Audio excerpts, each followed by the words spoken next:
Hello and welcome back to Paddock and Track, the show where we bring you news on and off the track. I'm Max and I'm joined as always by my co-host Amaan. What is up, you guys? And today we are back with the Las Vegas Grand Prix.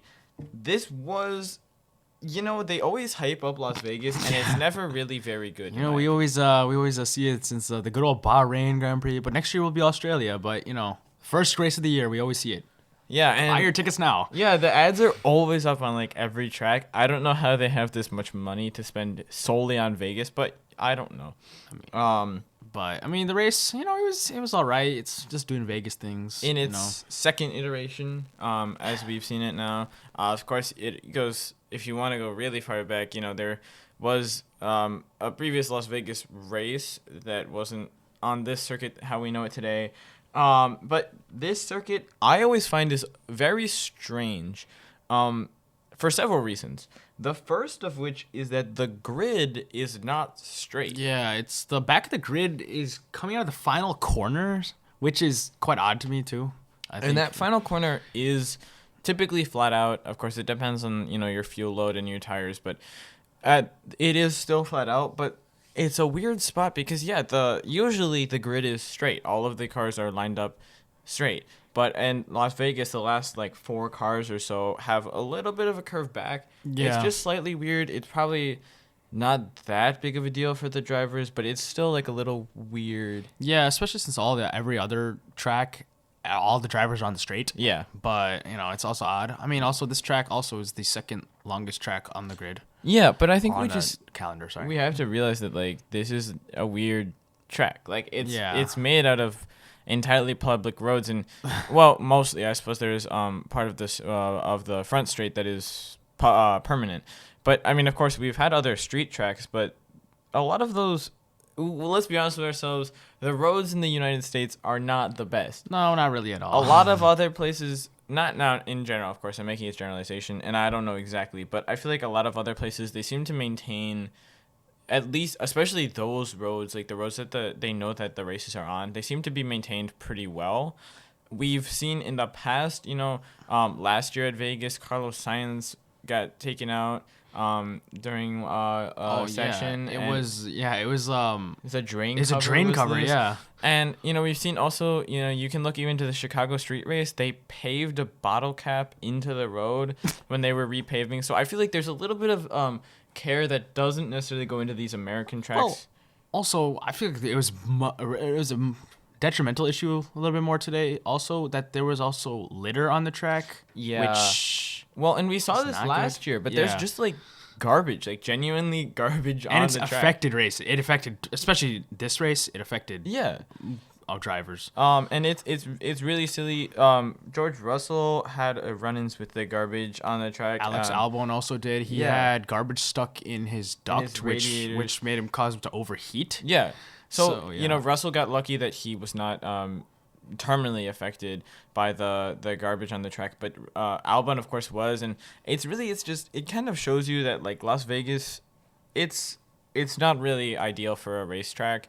I think that makes sense considering it's a city and not a racetrack, but I know we both have our opinions on this. I think that the way that Liberty Media, who owns Formula One, is taking things, I don't really like the direction they're going, because I feel like they're going a lot towards we need like big street races where a lot of people can see it and it's a cash grab. Yeah, it Whereas, is. we're not going back to really, really good circuits. We've just seen I know we're recording this a little bit in the future. We're not great. We're working on the recording schedule, but we've seen Spa is now in a rotation.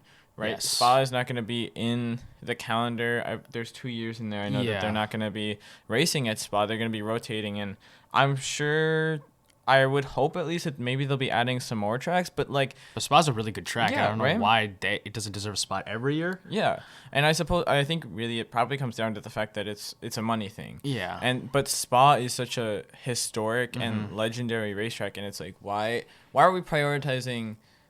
I get that it's a business, right? At the end of the day, Formula One is a business, but I feel like we should prioritize I would say viewer enjoyment, but also I think driver enjoyment. I don't know that Las Vegas is the most fun track because it's like mostly straight.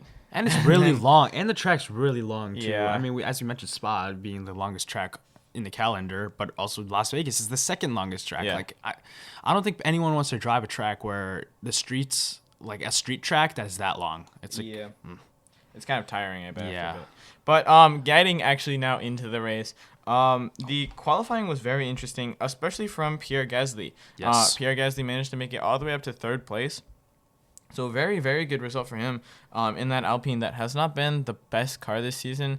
We've seen some moments of sunshine for them, but especially that double podium back in Sao Paulo. yeah, but so he, especially Gasly, seems to have been making some really, really good progress, and he looks quick in that car. Yes, for sure. I think it's really good for him in that Alpine, especially when we look back from the beginning of the season where they're actually slower than their previous year. So to see where they're at now, I think it's pretty good for them. I think it's the drivers that are carrying it, though, for the most part. Yeah, definitely. We also see Russell on pole. Hamilton is down in P10. It was unfortunate for him. He was very, very quick in the practice sessions and in Q3 and Q2. Just not a great he was very quick in Q1 and Q2. Just not quite as quick in Q3. And that was unfortunate for him because that Mercedes was very quick. Yeah. We see Russell on pole, and throughout the race, he was kind of unmatched. And then we also see the Ferraris P2 and P4, so split in the middle by Pierre Gasly. So again, very impressive. And more importantly, though, they are ahead from the McLarens. Yes, and that was huge going into this race as Max Verstappen could win the World Championship by simply outplacing or outscoring Lando Norris. I think it was very crucial for McLaren to get a good starting position, and they just did not. Their car didn't look fast, and part of that comes down to the fact that they weren't able to run their flexible wings like we saw in Baku. Yeah. That wing helped them immensely, and I think once the FIA cracked down on them, they just it kind of fell apart. Yeah. Unfortunate. Looking down the rest of the grid, we also see Verstappen in 5th place. Again, crucially, he's 5th place ahead of Lando Norris in 6th place. But also Yuki Tsunoda in 7th place, splitting the two McLarens as Piastri is in 8th. So good qualifying from Yuki Tsunoda. Especially when he's trying to hunt for that Red Bull seat as well. Yeah, and I do want to take a moment to recognize the V-Carb livery. It looked really nice, in my opinion. It was a very good looking car. Yeah. The suits looked cool that the drivers were wearing. I just thought it was a nice little touch because I know Red Bull had scrapped their livery designs that they had planned. Yeah. And so to see at least somebody doing something, it was really cool. Yeah, I think I like the lighter blue that they added onto the car, and it's really nice with their dark blue that they've normally had on the normal car. Yeah. So that was fun to see. We've seen some good liveries from V-Carb throughout the season, actually. I think their regular livery is one of the better ones. And then, they've had a couple of special ones that are kind of cool. I will say, in my opinion, the denim one was a little weird. Yeah, I don't know about that one. But, I get what they have to do, what they got to do for the sponsors. I mean, we also see Alpine rocking their pink livery, so they're all pink car. I personally liked it, but I don't know about you. It's all right. I just think it's a little silly that BWT makes the teams make the car pink, but that's just my opinion. I'm not a big pink fan most of the time, but looking down the rest of the grid, we see Hulkenberg in P9. So again, a Q3 result for Haas. They've been doing really good, and Magnussen up in 12th, so kind of the middle of that Q2 pack. Yep. And Perez making it up to Q2. So wow, hooray in 15th though. So barely into Q2. No, he didn't make it into Q2 actually. Did he? Yeah, actually, you are right. He was P16, and then after Bottas's 5-place grid penalty, he moves down. He moves up to 15th. So, yeah, another Q1 knockout. In that case, yeah. So it continues the string of trouble for Perez. We'll see. He'll probably be replaced, I think. For 100%. There's no. It's inevitable at this point. Yeah. And we also see Albon down at 17th, and Colapinto is in the pit lane as he took additional gearbox elements. So Williams is struggling, to say the least. Let's say some new news maybe for Williams. Yeah. It's the same thing over and over again. They are running out of parts. Yeah. And let's see if they can make it to the end of the season with the parts they have. Yeah. So, getting into the race, we saw a very, very good start from George Russell, and Leclerc up to second by turn 1. So, two very good starts from them, Russell and Leclerc, both having very good starts off the line. Again, Leclerc made it all the way up to second, starting from fourth. I mean, his was pretty. It was pretty nice though, because Carlos Sainz and Pierre Gasly. Pierre Gasly, they left the door wide open for him in the inside, and that led Leclerc to go just move in straight through and just ahead of Sainz, which is really good. I mean, it was a smart good for him move. to see that. Yeah. Yeah. And I do want to make a note that there is a new race director.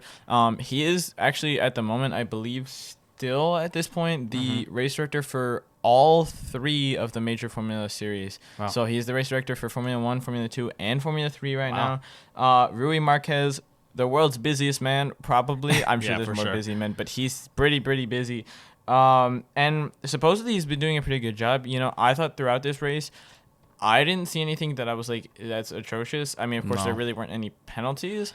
I mean, there were a few, but I think for the most part, they looked at things, but it really didn't lead to anything. Yeah, which just let them race. Yeah, so I think, especially too, I appreciate and they said that the drivers seemed pretty happy. So, I think that's what matters, and I'm sure he's trying his best. Especially, it's been weird. I think the string of race directors we've had basically since Michael Massey left after the 2021 season. Yeah. Which that was kind of the only thing he could do, because he was just in such a tough spot. I mean, it's so controversial what 2021 was. So I mean, he had to leave at that point. Yeah, but since then it's kind of been a weird string of race directors, and then they quit, and so hopefully we'll see something better from him.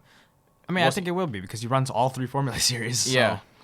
So once the garbage got caught on Russell's car, Leclerc was already starting to catch him, and then he had a little bit of garbage on the side of his car, and Leclerc was really starting to catch up. He almost made a move, not quite, but he was really close. And then the problem for Leclerc was he pushed too hard. Yeah, he burned up his tires. Yeah. And he had nothing left, and so he really kind of fell off after that point. Yeah. It was a little sad, just because he looked so quick at the beginning stages. Yeah. He just used his tires too fast. I feel like this was also the start of a disaster class for Ferrari, but we'll get more into that later too. It wasn't terrible. It wasn't for Leclerc as much. For Leclerc, it wasn't great. But honestly, I mean, at the end of the day, they ended up P3 and 4. I feel like they could have done better though. They could have probably, but yeah, we'll get into that. Then I noticed that Alonso was very quick to get off the soft. Yes. He was the only one that was on the soft. I don't really know why they thought that was a good idea, because he went 5 laps. I suppose they were probably waiting for a safety car, but he went 5 laps and then he pitted, and I was like, okay, so maybe it wasn't really a great option, but he was quick off of them. So they didn't last long at all though. And so most of the cars were on the medium tires, but those were the only 2 compounds that were tested, because the teams only have 2 sets of hards that they could use, and they didn't want to test them just in case they needed them. Well, yeah, and of course, you don't if you don't need to test the hards, why bother? Because you figure the hards are slower, right? So, of course, there's always data collection, but in some cases it depends. So, and then we also saw Ocon Ocon missed his pit box. So he went to pit, and he must have seen the pit board and seen the garage, and then just not turned. I don't know if his mind reverted to Renault, and he was like, "There's no yellow."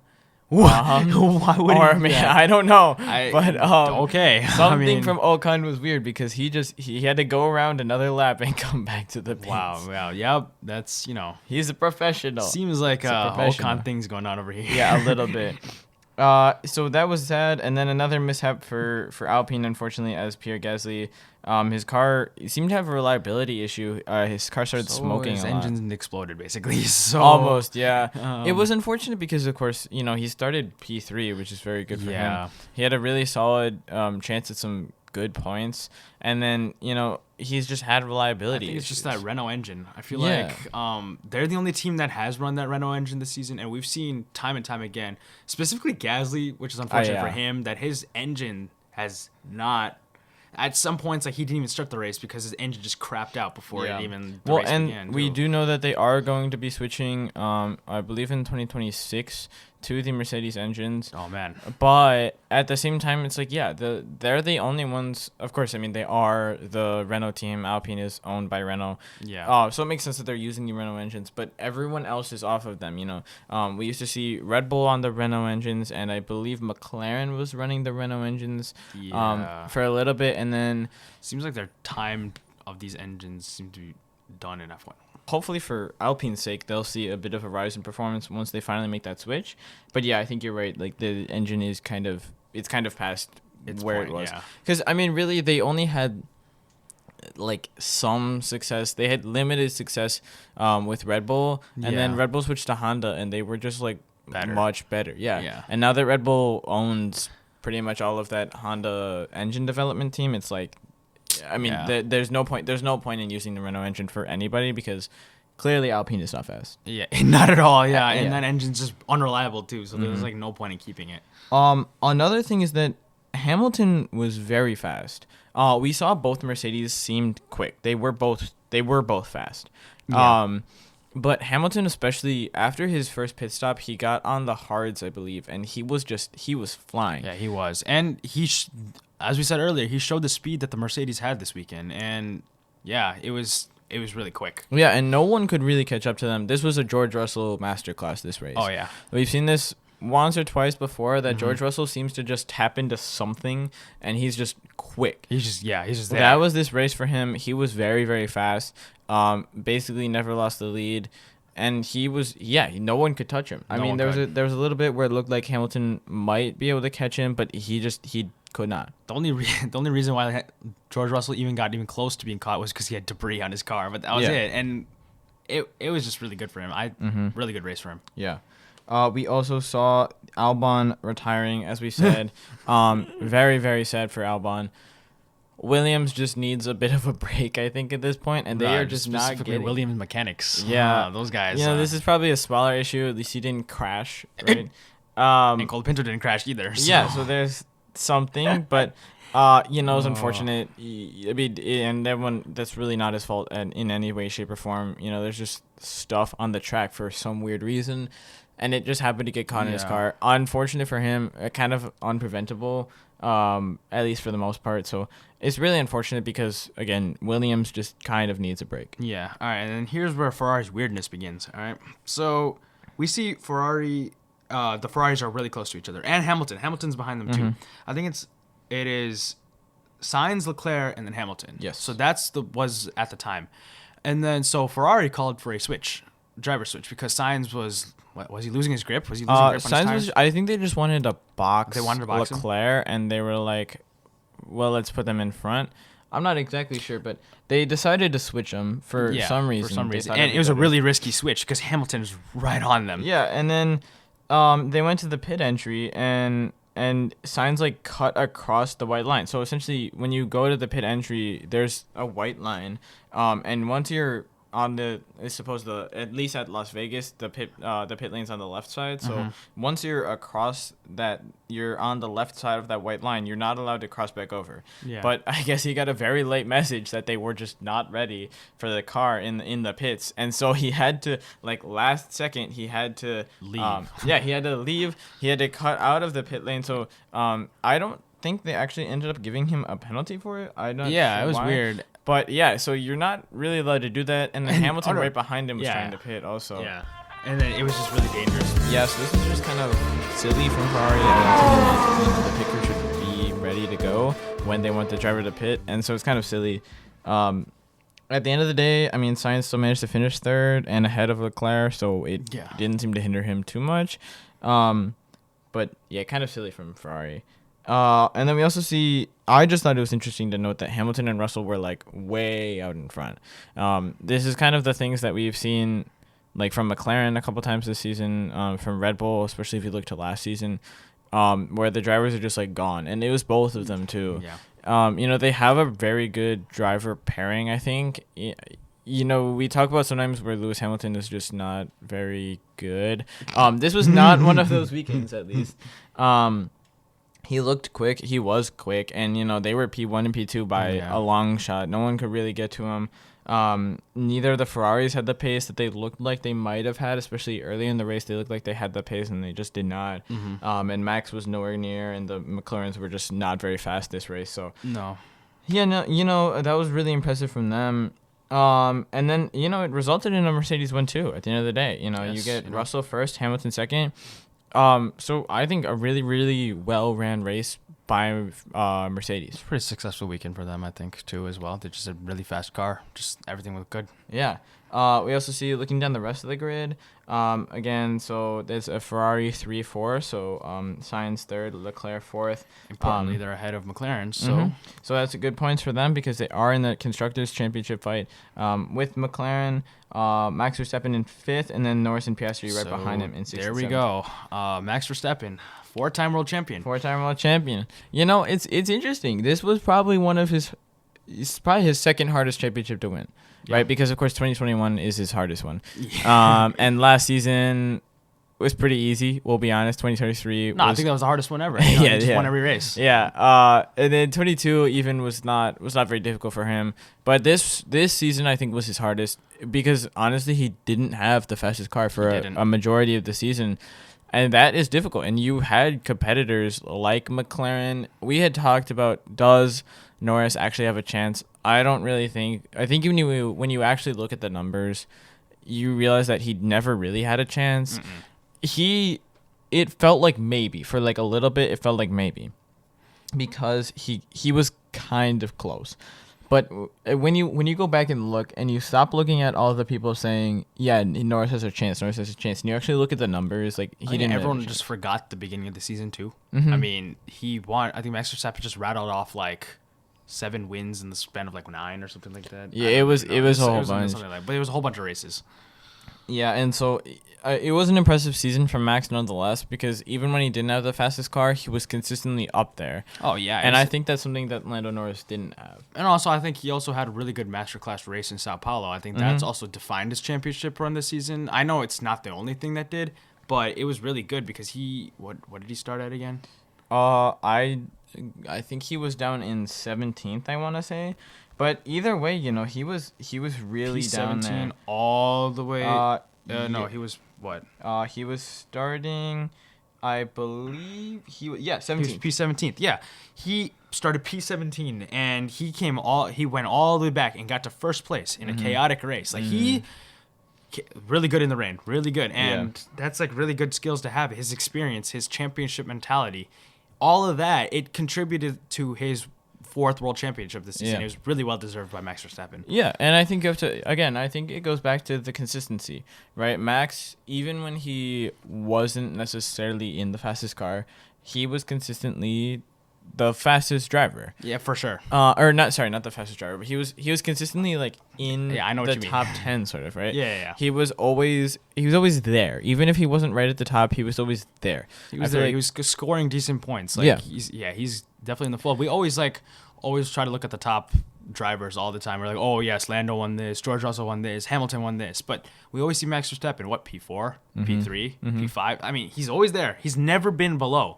He's never finished outside of the top 10. Yeah.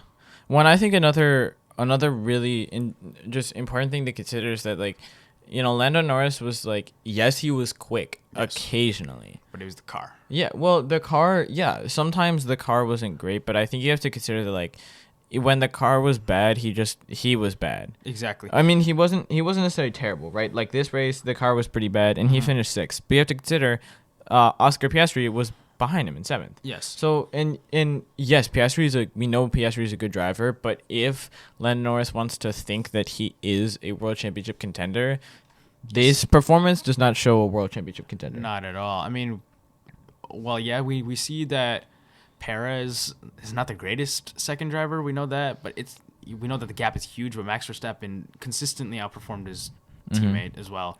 And what we see from McLaren, we also see Piastri outdoing Lando Norris. So, like as you said before, if you want to be the world champion, you have to consistently, really consistently outperform your teammate. Yeah, and we haven't really seen that much. Yeah, and again, he does have a strong teammate in Oscar Piastri, but still, like, the performance it's just it's not there from Lando Norris. It's not world championship performance. Yeah, I mean, we've seen it. He's bottled so many starts from pole. He's finished. He's been at pole so many times, and he's lost the lead every time. It's like expected at this point too.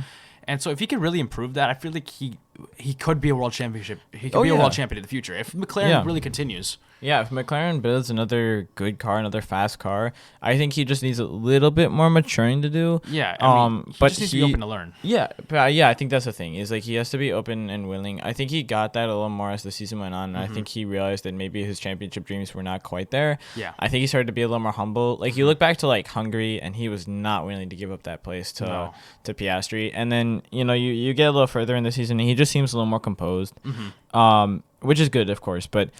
Yeah, I think Lando, not this season. This season was not his season. He did a very good job. There was a couple of really important firsts for him this season. First win is of course a huge one. He got a second win. And so he did good. He did good, but it was not a world championship season. Yeah, I feel like Lando Norris, he did grow this season. He went from being to a subpar team to being on an actual contender, which he needs to also rise up to that challenge. We see that people on fast cars are not always the greatest. Take Sergio Perez, for example. But it's really good for Lando that he gets to be put in this position where he could actually fight for the world championship. Yeah. Because this sets him up for the future where he could actually win a title. And I think this is a good like a stepping stone for him. Yeah. And I promise we will put out a season wrap-up episode that we will discuss the entire season. Yes. We are doing our best to get around to it. But yeah, I think this was a very good season from Lando, but not. I think he has more to go for sure. Looking down the rest of the grid, we see Hülkenberg picking up some very solid points in 8th place for Haas. So again, that Haas team has been gaining some points. They're kind of like flying under the radar, but they keep consistently picking up points. We also see Yuki Tsunoda in 9th place, so picking up 2 points there for VCARB, so that's good for them. And then Perez gained a point. Wow, 1 point. Hey, he moved up to P10. Yes, so yeah, now that's exciting for him. Yeah, very. He doesn't get a lot of those, so and then nothing very exciting down the rest of the grid. Of course, we see Valtteri Bottas in last in that state car. Although Zhou Guanyu is 13th, which is closer to the points. Okay, yeah. I was thinking as we were watching, the back of the wings was unleashed, and it's like. They've really only unleashed trash. Yeah, they've unleashed themselves to the back of the grid. Yeah.